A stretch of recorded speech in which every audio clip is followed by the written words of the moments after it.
ಇವತ್ತು ಪ್ರೋಮೋ ನೋಡಿದ್ರಿ ಅಂತ ಅನ್ಸುತ್ತೆ, ವೈಲ್ಡ್ ಕಾರ್ಡ್ ಎಂಟ್ರಿ. ರಘು ಅವರು ಇವ್ರಿಗೆ ಆವಾಜ್ ಆಗ್ತಾರೆ, ಇವರು ಅವ್ರಿಗೆ ಆವಾಜ್ ಆಗ್ತಾರೆ. ಇಲ್ಲಿ ವಿಲನ್ ಯಾರು ಅನ್ನೋದೇ ಗೊತ್ತಾಗೋದಿಲ್ಲ, ಯಾಕಂದ್ರೆ ರಘು ಮ್ಯೂಟೆಂಟ್ ಅವರು ವಿಲನ್ನು, ಅಶ್ವಿನಿ ಅವರು ಸದ್ಯಕ್ಕೀಗ ಇಡೀ ಕರ್ನಾಟಕದ ದೃಷ್ಟಿಯಲ್ಲಿ ವಿಲನ್ ಆಗಿದ್ದಾರೆ.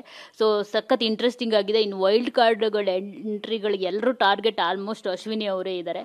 ಸೊ ಮೇ ಬಿ ನೀವು ನೋಡಿಲ್ಲ ಅಂತ ಅನ್ಸುತ್ತೆ. ಸಿಕ್ಕಾಪಟ್ಟೆ ಇಂಟ್ರೆಸ್ಟಿಂಗ್ ಆಗಿರೋದಂತೂ ನಿಜ. ಏನಾಗ್ಬೋದು ಅಂತ ಅನ್ಸುತ್ತೆ.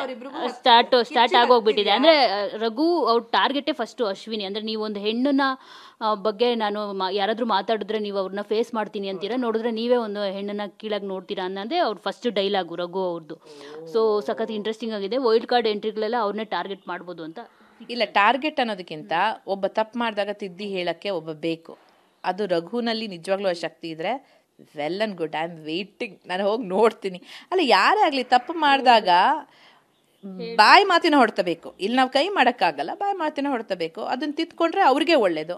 ಇಲ್ದಿದ್ರೆ ಇವತ್ತು ನಾವು ಬಂದಿದ್ದೀವಿ, ನಾಳೆ ಅವ್ರು ಬರ್ತಾರೆ. ಆಟ ಪೂರ್ತಿ ಮಾಡದೆ ಬರೋದಕ್ಕಿಂತ ಬದಲಾಗಿ ಒಳ್ಳೆ ಆಟ ಆಡಿ ಒಳ್ಳೆ ಹೆಸರು, ಇವಾಗ ಏನು ಹೆಸರು ಕೆಡ್ತಿದೆ ಅದನ್ನ ಸರಿ ಮಾಡ್ಕೊಂಡು ಬಂದ್ರೆ ಅವ್ರಿಗೆ ಉತ್ತಮ. ಇಲ್ದಿದ್ರೆ ನಾಳೆ ಬಂದು ನಾನು ಹೋರಾಟ ಮಾಡ್ತೀನಿ ಅಂದ್ರೂ ಜನಗಳು ನಂಬೋ ಪರಿಸ್ಥಿತಿನಲ್ಲಿ ಇರಲ್ವಲ್ಲ, ಅವ್ರಿಗೆ ತಾನೇ ನಷ್ಟ.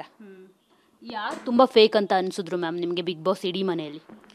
ಅವರಿಬ್ಬರೇನೆ ಅನ್ನಿಸ್ತಾ ಇರೋದು ಫೇಕ್ ಅಂತ. ಯಾಕಂತ ಹೇಳಿದ್ರೆ ನಡೆ ಬೇರೆ ನುಡಿ ಬೇರೆ, ಎರಡು ಒಂದಕ್ಕೊಂದು ಹೊಂದಾಣಿಕೆನೇ ಆಗದೆ ಇದ್ದಾಗ ಫೇಕ್ ಅಂತಾನೆ ತಾನೇ ಅನ್ಸೋದು.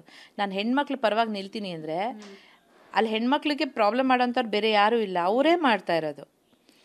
ಹೆಣ್ಮಕ್ಳು ಪರವಾಗಿ ನಿಲ್ತೀನಿ ಅಂತೀಯ, ನೀನೇ ಹೆಣ್ಮಕ್ಳು ವಿರೋಧ ಹೋಗ್ತೀಯ, ನೀನೇ ಅವ್ರನ್ನ ಹೀಯಾಳಿಸ್ತೀಯ, ನೀನೇ ಅವ್ರನ್ನ ಕೆಳಗಡೆ ತಳ್ತಿದ್ಯಾ, ನಿನ್ನ ಮಾತಿಗೂ ಕೃತಿಗೂ ಸಂಬಂಧನೇ ಇಲ್ಲ. ಸೊ ಫೇಕ್ ಅಲ್ವಾ? ನಾನು ಅದನ್ನು ಸೆಕೆಂಡ್ ವೀಕಲ್ಲಿ ಕೊಟ್ಟೆ ನಾಟಕೀಯ, ಅದು ನನಗೆ ಬೇರೆ ಕುತಂತ್ರಿ ಅಂತ ಕೊಟ್ಟರು, ನಾನು ವಿರುದ್ಧ ಹೋಗಿದ್ದೆ.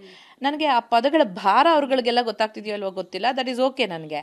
ಬಟ್ ನಾನು ಅದಕ್ಕೆ ನನಗೆ ಆ ಕುತಂತ್ರಿ ಅವ್ರಿಗೆ ಕೊಡ್ಬೋದಾಗಿತ್ತು easily, tit for tat. But ನಂಗೆ ಆ ಪದನ ಯೂಸ್ ಮಾಡೋಕ್ಕೆ ನಂಗೆ ಇಷ್ಟ ಆಗಲ್ಲ. ನಾಟಕಿ ಅಂತಾನೆ ಕೊಟ್ಟಿದ್ದು ನಾನು, ಫೇಕ್ ಅಂತಾನೆ ಕೊಟ್ಟಿದ್ದು ನಾನು. ಹೊರಗಡೆ ಒಂದು ಮಾತಾಡ್ತಾರೆ, ಬಟ್ ಅವ್ರ ಮನಸ್ಸಿನಲ್ಲಿ ಇರೋದೇ ಬೇರೆ ಅಂತ ನನಗೆ ಅನಿಸಿದೆ. ಈ ಮೂರು ವಾರದಲ್ಲಿ ಅನಿಸಿತ್ತು, ಕೊಟ್ಟೆ. ನನಗೆ ಅವರೇ ಅನ್ನಿಸ್ತಾರೆ. ಅವರು second prize goes to miss Jahnavi.